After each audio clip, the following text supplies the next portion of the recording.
The 2025 birth data has been released, and it is far more than just a number. It is a silent earthquake. In 2024, there were still about 9.54 million newborns. By 2025, the official data shows a plunge to approximately 7.1 million. That is a staggering 70% drop in a single year. Since the founding of the PRC in 1949, annual births had never fallen below 9 million. Let alone the 8 million mark. In 1949, amid the ruin of the war with a total population of only 540 million, there were still about 12 million newborns.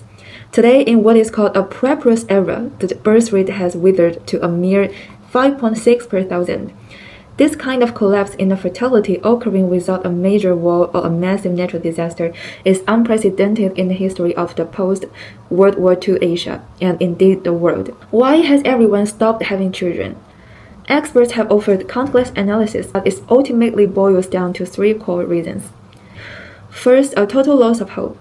This is the most fatal factor. Let's be blunt. Childbearing is essentially a long-position investment in the future. If people feel their lives are moving upward, even if they are poor or living through a war, they will have children as long as they see light at the end of the tunnel. But if they see no light, no amount of subsidized or mortgage cuts will make a difference. The second, the absence of survival security. The education trap. The current reality is that only a single major illness or one job loss separates the middle class from a bottom tier of society. The healthcare burden. Current medical costs make a typical 5-member family, 4 seniors and 1 child, incredibly fragile. People aren't just afraid of having a child. They are afraid that if the breadwinner falls ill or ages, the entire family will collapse like a house of cards. Despite burden reduction policies, competitions for resources has only become more hidden and more expensive. Families realize that even with immersive effort, ordinary children can rarely bridge the class divide.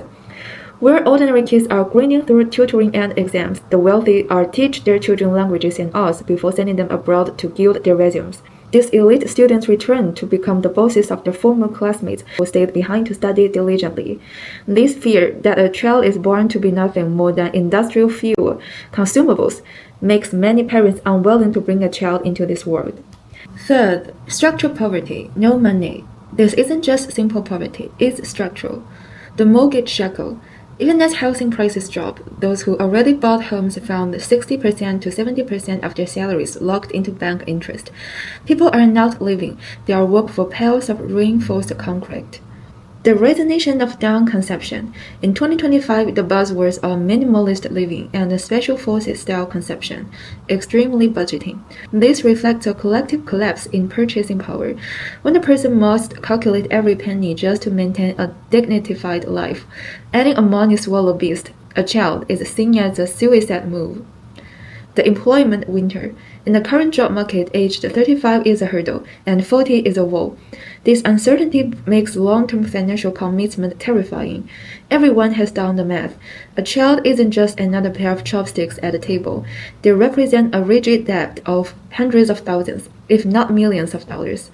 Current income simply cannot sustain the debt. These are the reasons recognized by the general public, but the most terrifying part isn't that ordinary people aren't having kids.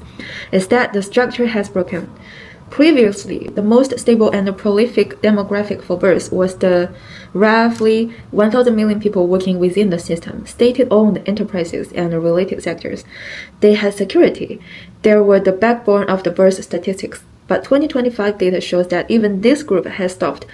Why? Look at the official data. In 2025 alone, the CCDI punished 983,000 officials, with over 1 million cases opened. Over the last 5 years, nearly 4 million cadres and leaders have been disciplined. Under this high-pressure environment, the prevailing mood inside the system is every man for himself. Provincial leaders vanish overnight. Colleagues in a meeting today might be taken away tomorrow. When the very top of the power structure is in a state of violent shaking and no one knows if they will still be around tomorrow, who has the peace of mind of sense of security to consider the next generation? The old logic was let all get rich together and sustain the system, but that logic has changed into a high-pressure, absolute liquidation. When the very group that was once the most secure and the most motivated to procreate chooses to end their line, it is no longer just a population issue. It is a sign that the social contract for the future has been completely rejected. 2025 might well be the closing curtain on an era.